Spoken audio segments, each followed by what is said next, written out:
Јавуваат дека навистина го пресекоривме времето. Да, за жал ова се претвори, нели, како што кажа некој во улична илустрација, тоа мора да престане. Еве слушаме и премиерот ги квалификуваше како кодоши сите кои што го оспоруваат законот пред Уставен суд, и тоа е дел од таа улична илустрација и тоа мора да престане и мора фокусот да биде ставен врз жртвите понатаму во овој процес на справување со минатото.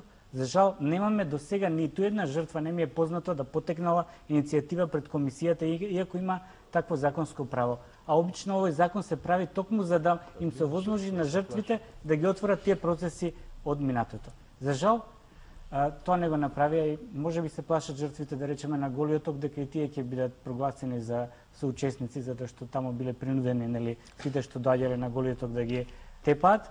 А ја мислам дека со вака да поведе постапка против некој функционер кој што кршил човекови права. Точно. После 90-та година имаме еден пример, имаме господинот Јордан Петровски, мислам дека беше од Куманово, кој што како политик врз основа на досието бараше азил во Канада и веќе таму доби азил и е член на нивната конзервативна партија. Тој води повеќе од 10 години, мислам, или 15 години постапка, судска постапка против господинот Фрчковски, кој што бил наредбодател за негово следење, кодошење, само заради тоа што бил член, поддржувач и финансиер на политичката партија ВМРО ДПМН.